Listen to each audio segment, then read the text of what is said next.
the topic I'm talking about is how it is that America has never been converted to the Catholic faith.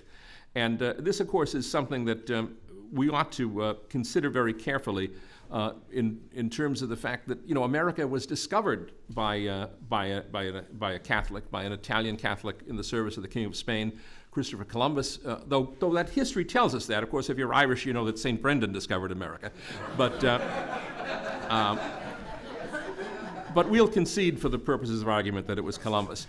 And of course, America is named after a Catholic, Amerigo Vespucci. And America, 100 years before Plymouth Plantation and the Massachusetts Bay Colony and the proprietary colony of Virginia and the settlement at Jamestown, the Spanish were in Florida. And before any kind of substantial Anglo-Protestant presence here, we had the Viceroyalty of New Spain.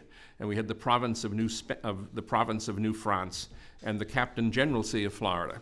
So this country was the initial European presence was Catholic. It was French and Spanish, and of course also in the southern part of the Western Hemisphere, it was another Catholic nation, Portugal, that helped colonize the Americas. So how did it come to pass? And of course, we also, since the 1850s. Since the 1850s, Catholics have been a plurality in the United States in terms of how you define religious affiliation. And the Catholic Church in the United States clearly is probably the wealthiest single branch of Catholicism in the world, sends more to Peter's Pence than anybody else, has done more to build, without state aid, colleges, universities, secondary schools, elementary schools, most of which we've been really dispossessed of now because they're in the hands of monarchists. But in terms of also the immigration from the 19th century on into the 20th century, and even today, we see a steady stream of immigration from Catholic parts of Europe and Catholic parts of Latin America. So how can it be that we're only 22.5% or so of the population? So I want to talk a little bit about the reasons that are both intrinsic and extrinsic, reasons that relate to the kind of the culture and spirit of American Catholicism. But first, I think I'd like to talk about some of the environmental reasons, not environmental in the ecological sense, but in the historical sense.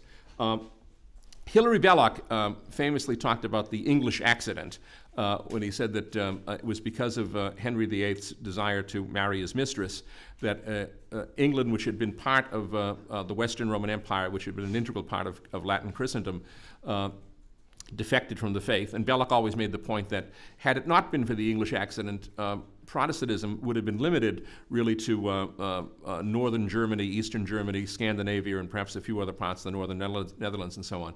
But as a result of this English accident, it was Protestantism not only prevailed in Britain itself, but through the power of Britain, England as a power, that it was able to promote Protestantism in the rest of Europe.